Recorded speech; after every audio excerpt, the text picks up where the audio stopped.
भक्ति थी, कहीं कोई महिला तो दिखाई नहीं दे रही थी। जब वो लोग कीर्तन करने लगे तो एक नारी उठ करके नृत्य करने लगी। उन्होंने कहा अरे नारी तो यहाँ कोई थी नहीं, ये कैसे आ गई बीच में। उन्होंने कहा नहीं, ये तो भक्ति है, ये तो जहाँ जहाँ कीर्तन होगा ये भक्ति तो उठ के बीच में खड़ी हो ही जाएंगी, ये तो नृत्य करेंगी ही करेंगी। तो ये तो भक्ति तो जहाँ जहाँ कीर्तन होगा, भगवान का गुणगान होगा, वहां तो ये भक्ति रूपी नारी अपने आप ही नाचेगी नाचेगी। तो ये भक्ति तो हमेशा विद्यमान रहेगी रहेगी। और भक्ति जब नाचती है तो उसके संग में चार लोग और भी नाचने लगते हैं और ढोल ताशे बजाने लगते हैं। तो ऐसे ही उन्होंने कहा कि भक्ति मेरी जो है वो भक्त के पास से ही मिलती है, मैं भक्ति प्रदान नहीं कर सकता। कहने का तात्पर्य है कि मैं कृपा साध्य हूं। जब मेरे भक्त खुश हो जाते हैं तुमसे तो मैं कृपा कर देता हूं। तो निर्गुण निराकार क्या है? वो साधन साध्य है, और ये क्या हुए? कृपा साध्य। अब साधन साध्य में इतने सारे पहलू उन्होंने गिना दिए, साधन चतुष्टय। अब अपने उनमें कितना सरल बता दिया कि मैं कृपा साध्य हूं, कृपा करूंगा। लेकिन बहुत आसान है, मेरे भक्तों के पास जाके बैठ जाओ, भक्तों से चर्चा करो, भक्तों के पास गुणगान गाओ, नाचो गाओ, कीर्तन करो, मैं अपने आप आ जाऊंगा। कृपा साध्य हूं, साधन साध्य नहीं हूं कि मैंने 11 भजन गा लिए तो अब मुझे तो भगवान मिलने ही चाहिए। आज हमने 2 भजन पे नाचा तो भगवान मिलने ही चाहिए, न कोई गारंटी नहीं है। पता नहीं किस बात पे रीझ जाए एक ही भजन पे, और पता नहीं हजारों भजन पे ना रीझ पाए। इसीलिए कृपा साध्य कहा गया है। वहां कोई कंडीशन नहीं है, कोई गिनती नहीं है, कोई दिन निश्चित नहीं है, वहां तो कृपा है, कब कृपा बरस जाए। तो कृपा साध्य उन्होंने स्वयं को बताया कि यहाँ पर एक पक्ष ये है और एक पक्ष कृपा साध्य है। 5वें श्लोक में कहते हैं, क्लेशो अधिकतर तेषाम अव्यक्तासक्त चेतसाम अव्यक्ता ही गतिर्दुःखम देहवद्भिर्वाप्यते। उन्होंने कहा अर्जुन और तो और ये बड़ा क्लेशदायक भी है, क्योंकि वो जो अपने शरीर को लेके चलता है ना, शरीर को तपाता है और शरीर में फिर दम भी आ जाता है। और मैं शरीर से इतनी तपस्या कर रहा हूँ तो वो अहंकार भी कहीं ना कहीं सबकॉन्शियस माइंड में बना रहता है। तो ये बड़ा कलेश साध्य है। कलेश तो है ही भाई, सुबह 12 बजे तक आपने भोजन नहीं किया, तपस्या कर रहे हैं, आपको इंद्रियों का भी शमन करना है, और पता लगा कमंडल में सबने भिक्षावृत्ति में जो दिए वही गुड़मुड़ करके खा लिया किसी तरह से, आप स्वाद आपने जाना नहीं, इंद्रियों को संयमन किया। इतना सब कुछ कठिन तपस्या करने के बाद भी उन्होंने कहा ये वास्तव में बड़ा कलेशदायी है। ज्ञान मार्ग बहुत सरल नहीं है, बहुत क्लेश वाला है। और ये अधिकतर क्लेश इसलिए और भी ज्यादा है, इतना क्लेश है क्योंकि सारे जितने भी देह अभिमानी लोग हैं, भाई देह के लिए तो सर्दी लग रही तो रजाई भी चाहिए, गर्मी लग रही तो पंखा भी चाहिए, लेकिन अब वो इन दोनों चीजों का त्याग कर रहा है तो त्याग का अभिमान तो आ ही जाएगा कि देखो मैं तो गर्मी में भी आग तप रहा हूँ और जाड़े में भी मैंने कोई वस्त्र नहीं पहना, स्वेटर नहीं पहना। तो ये उन्होंने कहा देह अभिमानी व्यक्तियों के लिए ये बड़ा क्लेश साध्य है, ये बड़ा कलेशदायक है। ये अव्यक्त जो है इसकी गति भी बड़ी दुखदायी गति होती है और उससे वो बड़ा उद्विग्न, और वो कब पतित हो जाएगा, कहाँ गिरेगा। तो यहाँ पर शंका अर्जुन को यह भी हुई कि देह अभिमानी, सगुण उपासना में भी तो देह अभिमानी है, हम भक्तों का भी तो सबका देह तो है ही है। उन्होंने कहा मेरे भक्त जो देह अभिमानी हैं उनको मैं गोद में उठा लेता हूँ, गिरने नहीं देता हूँ। वो गिरना भी चाहें या किसी तरह गलत सोबत में पहुंच जाएं तो भी मोड़ बाढ़ के उनको ऐसी जगह ले आता हूँ कि वो गलत हो नहीं पाते हैं, उनको सदमार्ग पे ही ले आता हूँ, क्योंकि मैं उन पे कृपा कर चुका हूँ। उन्होंने मेरे मार्ग में, रास्ते में कदम रख दिया है, और कदम रख दिया है तो मैं उनको लौटाना नहीं चाहता, मैं पकड़ना जानता हूँ, उनको छोड़ना नहीं जानता हूँ। और जब मैं छोड़ना नहीं जानता हूँ, तो ऐसे लोगों ने जिन्होंने कदम रख दिया है मेरी शरण में, मैं उनको फिर कोई ना कोई ऐसी परिस्थिति, कभी कभी लगता है हमें सफलता नहीं मिल पा रही, विपदा पे विपदा आ रही है, तो हमें लगता है बड़े कष्ट मिल रहे हैं भगवान की शरण में। जब से जाने लगे मिशन में, कष्ट ही कष्ट, कहीं कोई सफलता नहीं। उन्होंने कहा इसे सफलता दे दूंगा तो ये लिप्त हो जाएगा, जाल में फंस जाएगा सफलता के। और सफलता का जाल कहाँ तक है? इसी लोक तक, फिर इसका परलोक बिगड़ जाएगा। तो ये एक बार फंसा तो फंसता ही चला जाएगा। अभी तो लगता है कि हमने बहुत उन्नति कर ली, लेकिन ये वर्तमान इस लोक की उन्नति परलोक की उन्नति नहीं है, आपके आगे के जीवन की उन्नति नहीं है। आपने जो उन्नति करी वो भाई 30 साल के बाद उन्नति की, उसके बाद आपने 60 साल तक नौकरी की, उसके बाद क्या किया? तो वो 30 साल में आपने कौन सा वैभव पाठ पा लिया, कौन सा राजपाठ पा लिया? पता लगा कि हम अपने मार्ग से भी पतित हो गए, और कहाँ जहाँ पहुँचना चाहिए था, जो हमारे जीवन का लक्ष्य था, वो भी हमारा लक्ष्य पूरा नहीं हो पाया। तो मनुष्य देह धारण करने का लक्ष्य केवल ईश्वर की प्राप्ति है, लेकिन हम क्या करते हैं? डिग्रियां प्राप्त करते हैं, बड़ी बड़ी मनी पैसे के पीछे भागते हैं, तो क्या ना प्राप्त कर लें। तो हम लोगों का जो एटीट्यूड है, जो सोच है, वो सोच लक्ष्य से विपरीत है। लक्ष्य दूसरा है, लेकिन हमने अपनी सोच की लोग क्या कहेंगे, लोगों के सामने हम क्या बताएंगे। कौन लोग? जो पहले कभी मिले नहीं थे और आगे कभी मिलेंगे नहीं। तो उन लोगों को दिखाने के लिए, जिन लोगों से कभी मतलब रहा नहीं था, आगे रहेगा नहीं, उनको दिखाने के लिए तथाकथित लोगों को, और वो पता नहीं कब तक, जब तक हम बन के आएंगे वो रहेंगे भी कि नहीं रहेंगे, ये भी निश्चित नहीं है कि वो कब चल बसेंगे। तो हमने किसके लिए क्या बीज बोया, क्या किया? अपना भी जन्म बिगाड़ लिया दूसरों की वजह से, और दूसरे कभी अपने होते नहीं है, ना होंगे। तो यहाँ पर गीता में स्वार्थी शब्द एक आता है। स्वार्थी का मतलब होता है जो स्वयं का अर्थ समझ ले, स्वयं के उत्पन्न होने का प्रयोजन समझ ले, कि मेरा जन्म भगवान ने क्यों दिया, मुझे क्यों पैदा किया, क्या कारण है, मुझे क्या प्राप्त करना है, किस लिए आए हैं, क्या करने आए थे। कहते ना, आए थे हरि भजन को, और सब कपास ओढ़ रहे हैं और कह कह के आराम से। तो जीवन का लक्ष्य जो है, उस लक्ष्य से हम लोग भटक जाते हैं, और उसी में हमारा जीवन चला जाता है। और जब चला जाता है तब पछतावा होता है। तब मृत्यु काल में बहुत लोगों के आंसू निकलते हुए देखे हैं। उनको प्रायश्चित होता है कि जब तक जीवन रहा मैंने कभी कुछ नहीं किया, एक मकान बनाया, बच्चों को पढ़ाया लिखाया, मैंने घर के लिए सब कुछ किया, आज इन सबको ऐसे ही छोड़ के जाना पड़ रहा है, और ये सब चीज़ छूट रही है मुझसे, छोड़नी है। तो मैं तो खाली हाथ आया, खाली हाथ जा रहा हूँ, मैं कुछ कर नहीं पाया। और इसी अफसोस में, इसी प्रायश्चित में वो, उसके आंखों से आंसू बहने लगते हैं, और रोते रोते वो चला जाता है, और उसके जीवन का अंत हो जाता है। अब वो जीवन का अंत कुकर सुकर योनि मिलेगी या कौन सी योनि मिलेगी, ये उसको भी नहीं पता है। लेकिन वो इतना बेचैन होता है, क्योंकि इस घर को खाली करना होता है। और जब ये मकान खाली करते हो तो तुम लोग क्या करते हो? एक एक कमरा झांक झांक के सब देखते हो कि कोई कमरे में सामान तो नहीं रह गया, कुछ बचा तो नहीं रह गया। तो ऐसे ही जब तुम मरते हो तो मरते समय सब देखते हो, किसी का हम पे ऋण तो नहीं है, कर्जा तो नहीं है, कहीं हमने धन किसी को गाड़ा था वो बता दें, अब बता देना टाइम आ गया है, या हो सकता है अब सांस आए ना आए। कुछ लोगों को लगता है अभी बता दिया, अभी जिंदा हो गए तो पता लग जाएगी, चाबी तिजोरी सब खुल जाएगी। तो ये जीवन के जो लक्ष्य है, उस लक्ष्य से हमको नहीं भटकना चाहिए। तो यहाँ पर उन्होंने कहा कि वो क्लेश है, लेकिन हमारे देह अभिमानी जो सगुण उपासक है, उनको भगवान संभाल लेते हैं, और इसीलिए संभालने के कारण ही उनको डर नहीं रहता। वो एक अक्षर पहले भी बताया था, दो शब्द क्या बताए थे?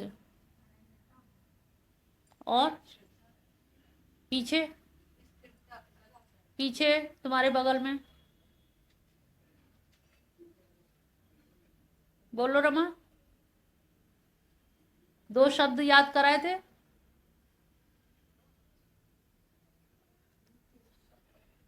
कृष्ण भक्ति में क्या दो चीज मुख्य हैं?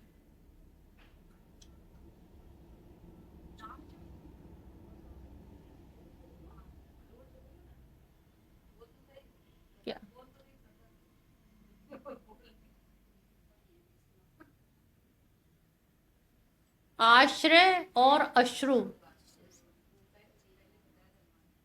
कितनी बार याद कराया था। ये मुख्य जड़ है कृष्ण भक्ति का, ये मूल मंत्र है। जिसने इसको अपना लिया वो तर गया, समझ लो। कोई मंत्र ना भी जपो, कुछ ना भी करो, लेकिन ये दो चीज अगर जीवन में आ गई तो आपका कल्याण ही कल्याण है, जन्म जन्म कल्याण है, समझ लो।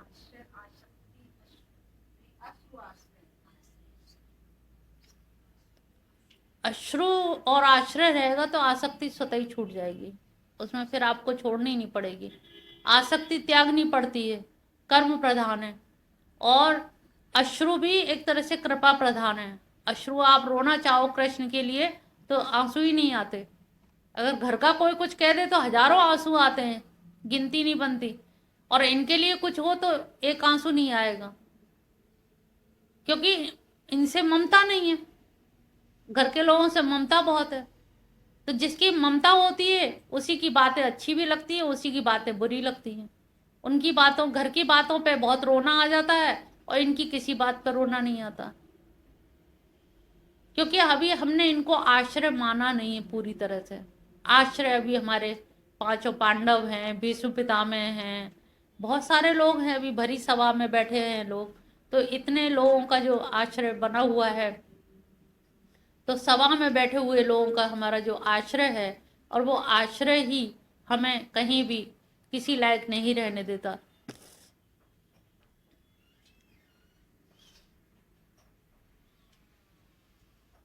तो आश्रय ऐसा होना चाहिए कि जहां पर पूरी तरह से छोड़ना आ जाए, कि तुम पर निर्भर हैं। ऐसा नहीं कि प्रभु तुम ही हमारे हो, हम तुम्हारे ऊपर हैं। ऊपर कहने का मतलब नहीं, ऊपर होने का मतलब है। उन पर आश्रित होना पड़ता है, और जो हो जाता है तो उसके अश्रु स्वतः ही बहने लगते हैं, उसे अश्रु बहाने नहीं पड़ते। तो आश्रय और अश्रु, ये दो चीज अगर आप लोग सीख जाएं तो निश्चित जानिए आपके जीवन का कल्याण हो जाएगा। ये दो चीज ऐसी प्रधान है कि हम जमाने भर के लिए रोते रहते हैं, लेकिन कृष्ण के लिए कभी दो आंसू नहीं गिराते। उनके लिए लगता है कि दो मोती गिर जाएंगे, शायद आंसू नहीं होंगे। और घर के लोगों के लिए, घर में अगर किसी ने कुछ कह दिया तो इतने आंसू बहाते हैं कि रोने वाले को लोग चुप कराने आते हैं। लेकिन भगवान के लिए कभी हमें ऐसा नहीं मौका पड़ा कि कोई हमें चुप कराने आए, और हम इतना लिपायमान हो जाते हैं।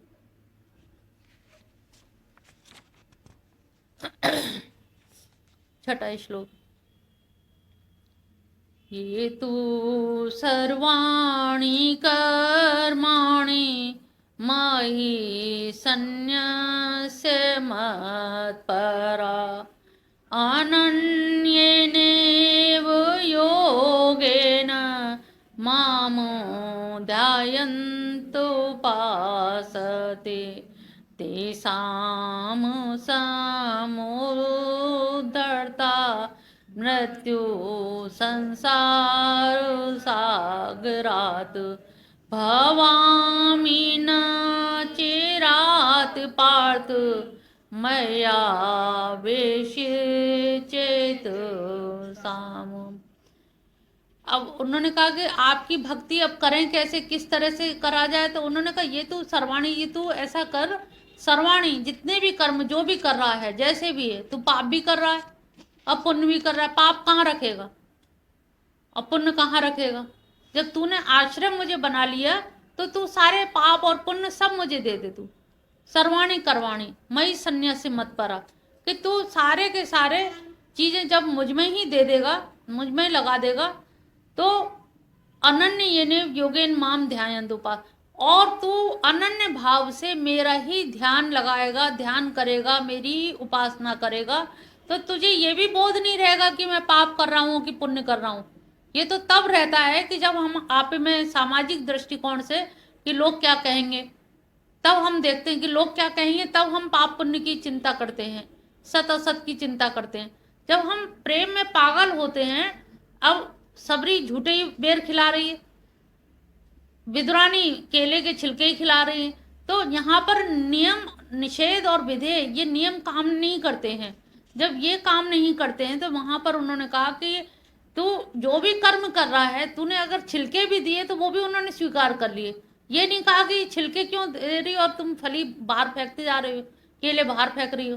तो ये जो भाव की प्रधानता है, तो सर्वाणी कर्माणी, तुम्हारे भाव प्रधान हो, श्रद्धा प्रधान हो, और तुम श्रद्धा से वो सारे के सारे कर्म तुम मेरे ऊपर मेरे ऊपर मत परा, मेरे परायण, जो आश्रय कहिए ना, तो आश्रय का मतलब मत परायण, मेरे ही परायण, एकदम परायण हो जाओ, कि जो वो भगवान करेंगे विश्वास अंदर से हो, शब्दों में ना हो। तातिन तिनता धादिन दिंदा, शब्दों में ना हो, ये लय ताल में तबले में उतरना चाहिए। तो हम व्यवहार जगत में इन शब्दों को उतारें, तभी हमारा कल्याण होगा।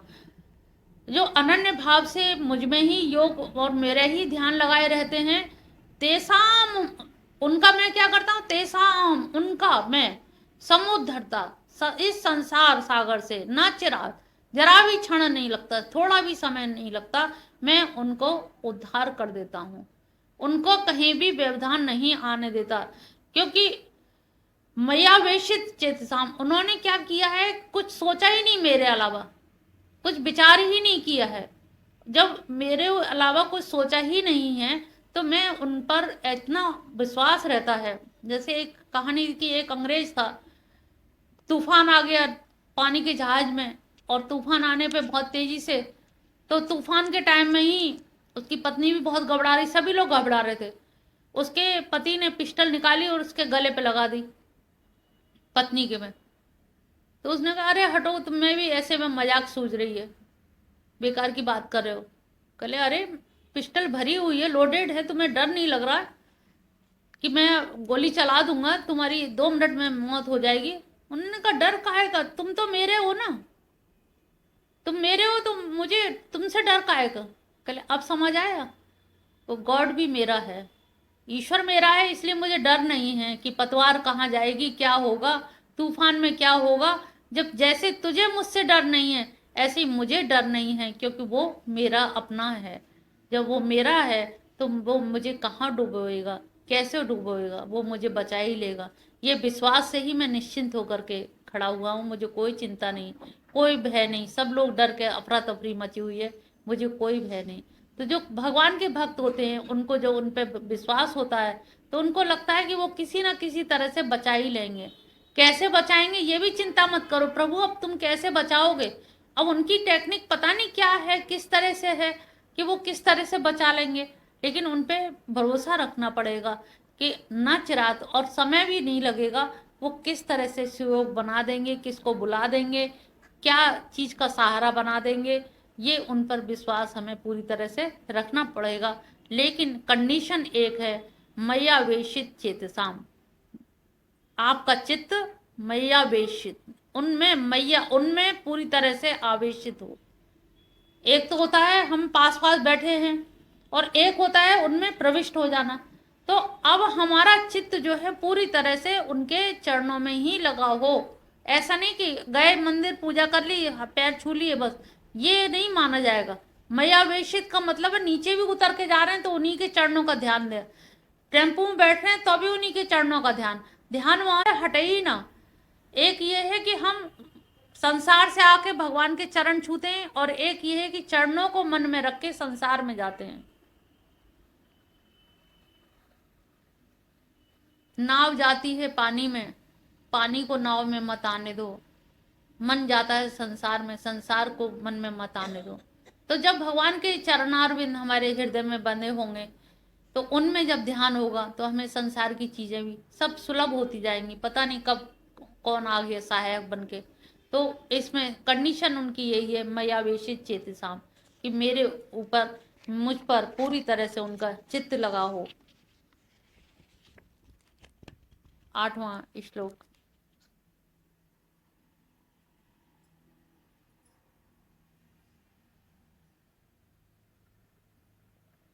मयावेशित में एक बड़ा अच्छा एक उदाहरण दिया गया है कि जिसका चित्त ईश्वर में लगा होता है, तो उसको मृत्यु के समय में भी उसके ऊपर जो होती है ना, बहुतों के कहते हैं ना कैसी मूर्धनी सी फैल गई है, और कुछ भक्तों के चित्त बड़े शांत होते हैं और शांति से ही चले जाते हैं।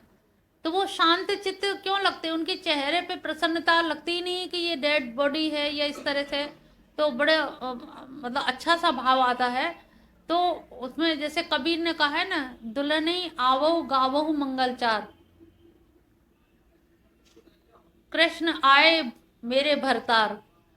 तो कृष्ण भरतार बन के आए हैं, ये अगर भाव रहे तो सब ये भक्तों में ये कहा जाता है, वैष्णव भक्तों में होगा, वृंदावन में भी है, यहाँ पर भी, कि राम राम सत्य तो सभी कहते हैं, लेकिन वैष्णव भक्तों में कीर्तन करते हुए जाते हैं, ढोलक बजाते हुए जाते हैं। वहां पर जो मर गया, अब राम नाम सत्य क्या कहना, और कौन नहीं जानता। तो ऐसा वो करते हैं कि कीर्तन करते हुए शमशान तक जाते हैं, ढोलक मजीरा गाते हुए उछल उछल के कीर्तन करते हैं, जिससे कोई भी यमराज के दूत पास में नहीं पटक पाते, और उसका भी कल्याण होता है, जो लोग जाते हैं उनका भी कल्याण होता है। तो उसके चेहरे पे वो मुदिता का भाव आता है। डेड बॉडी होने के बाद भी भक्त की ये पहचान है कि उसके चेहरे पे वही प्रकाश और वही आनंद, कि मैं तो अपने भरतार से मिलने जा रहा हूँ, मेरा वियोग काय का। जिनके से वियोग हो रहा है वो तो क्षणिक थे, वो तो रास्ते में मिले थे, स्टेशन पे ट्रेन में चढ़े और उतर गए। भाई हमारे भाई बहन भी कभी कभी पैदा हुआ, कोई आगे पीछे, कोई कभी कभी कहीं, तो कोई कहीं चला गया। तो ऐसे इनके बिछुड़ने का हम गम लेके क्यों जाएं? तो हम उन भगवान कृष्ण के भरतार के मिलने की लगन अगर हमारे अंदर है कि दुल्हन आवो गाओ मंगलचार, हम अपनी और चार सखियों को बुला लें, हमारे प्राण पखेरु निकल भी रहे हो, गंभीर समस्या हो, तो हम लोगों को बुला लें और कहें कि नहीं कीर्तन करो, तो हम चैन से जा पाएंगे। कानों में कीर्तन की आवाज़ सुनते रहेंगे तो निश्चित तौर से जानिए कि हमारा जाना भी सुगम हो जाएगा, सहज हो जाएगा। तो ऐसा भक्तों के गमन भी बड़ा सार्थक गमन बताया गया है। 8वां श्लोक, मय्येव मन आधस्वं मयि बुद्धिं निवेशय निवसिष्यसि मय्येव अत ऊर्ध्वं न संशय। इसमें बिल्कुल भी संशय नहीं है। किसमें? मय्येव मन आधत्स्व, तुम मुझ में ही मन को रख दो। अब यहाँ पर अर्जुन को लग रहा है कि भगवान कोई भांडा बर्तन है कि उनमें रख दें, कि मन मुझ में रख दो, कैसे रख दें? और दूसरे पक्ष में देखो तो मन को रखने से क्या है, जैसे दही जमाना होता है तो दूध जमाने के लिए क्या होता है, हिलाना डुलाना नहीं होता है, तो जामन लगा के एक जगह रख दिया जाता है। तो एक आशय ये भी हो सकता है कि तूने मन को यहाँ रख दिया तो अब हिला डुला मत, तू फिर अब दूसरी की तरफ मत भटक, मन को रख दिया है तो रख ही दिया है, हिलाएगा डुलाएगा तो जमेगा भी नहीं, और वो किसी लायक नहीं रहेगा, ना तो मठाई बन पाएगा, ना खाने लायक, ना फेंकने लायक, किसी लायक नहीं रहेगा। एक तो ये है। और दूसरा, इसको अद्वैत वेदांत की दृष्टि से देखते हैं तो उन्होंने कहा कि दरअसल तू कहाँ रखेगा अपने मन को, चल रख ले, तू जहां भी रख ले, क्योंकि सब जगह तो मैं ही हूं। एक मछली ने बड़ी मछली से पूछा कि बड़े चर्चाएं होती हैं दिन भर कि सागर बहुत विशाल है, सागर बहुत विशाल है, एक दिन मुझे सागर देखना है, एक बार मुझे दिखा लाइए आप। बड़ी मछली को हंसी आई, पगली तू सागर में ही तो रह रही है, तुझे दिखा कहाँ लाऊं? कहले लोग तो सागर की चर्चा करते हैं, तो चलो ना कहीं। कहले निकलेंगे कैसे? जहां निकलेंगे वहीं सागर है, निकलने की जगह भी सागर है, रास्ता भी सागर है, लक्ष्य भी सागर सागर है, साधन भी सागर है।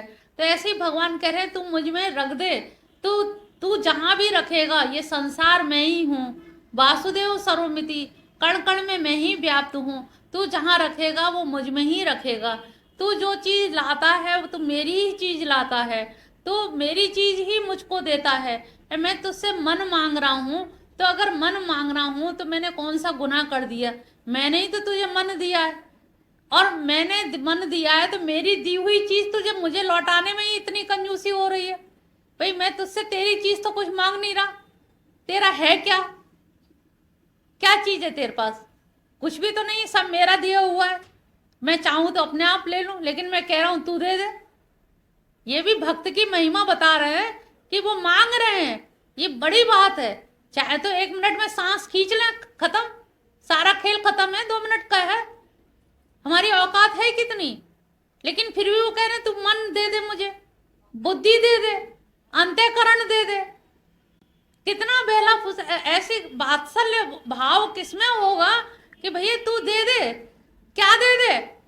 जो मैंने दिया वही दे दे, क्योंकि तेरा अपना तो कुछ है नहीं। तू फूल माला लाए, प्रसाद लाए, ये सब मेरा ही तो जगत है। ये फूल पत्ती सब मैंने ही तो बनाई है, मेरी जगत से, मेरी बगिया से तोड़ के तू ले आता है। और लेकिन मैं भी खुश हो जाता हूँ। एक बाप 1 किलो सेब खरीद के लाया, 4 बच्चों को दिया, एक छोटे बच्चे को दिया तो वो लेके बाप के गोद में बैठ गया, बाप को खिलाने लगा। बाप को अच्छा लगा, उसने भी एक और खाया, फिर बच्चे को खिलाया। तो इसी तरह से भगवान को जब हम प्रसाद चढ़ा देते हैं तो भगवान थोड़ा सा स्वीकार कर भी लेते हैं कि है तो उन्हीं का ही, लेकिन चलो मेरे पास आया इसी बहाने से। इसने मुझे याद रखा, सेब पाने के बाद भी मेरी गोद में बैठा, मुझे याद रखा। 3 बच्चे अलग अलग बैठ के खा रहे हैं, तीनों को सेब मिल गया, तीनों खा रहे हैं। लेकिन चौथा बच्चा जो छोटा था, अबोध बच्चा, वो गोदी में बैठ गया कि नहीं मैं तो आपको, बाबा मैं तो आपको खिलाऊंगा। तो अच्छा लगा खाने के, वो ना तो भूखे थे ना कुछ थे, लेकिन अच्छा लगा कि इस बालक ने मुझे याद रखा, सेब मिला तो उसने मुझे स्मरण किया। तो ऐसी तरह से हम जब सब चीज़ें जब खरीदते हैं, जब लेते हैं या प्रसाद लेते हैं, तो ये हम उनको ना खाने की ज़रूरत है ना हमें खिलाने की ज़रूरत है, लेकिन वो क्या है, आपके भाव के भूखे हैं, आप लाते हो तो उनको लगता है कि चलो मेरी ही चीज़ ला करके मुझे ही दे दी और मेरे को ही समर्पित कर दी, और मेरे से समर्पित करके मेरे ही चीज़ को इन्होंने अभी तक जो हलवाई की दुकान पे रखी थी वही मिठाई जब यहाँ आ गई तो वो क्या प्रसाद बन गई, और प्रसाद बन के वो क्या है जन जन में बट गई। बहुत से लोगों को होता है प्रसाद का लड्डू का डिब्बा लाए तो कैसे भी एक निकाल ले, बाकी का हमें दे दे लौटा के। और कुछ लोगों का रहता है कि नहीं भाई महंगी बर्फी लाए तो कम से कम लौट तो जाए, घर तो पहुंच जाए। अंजीर की बर्फी है या काजू की बर्फी वाले तो ज्यादातर सोच लेते हैं कि ये तो लौटनी चाहिए, कम से कम बूंदी का लड्डू भले ही रख लें।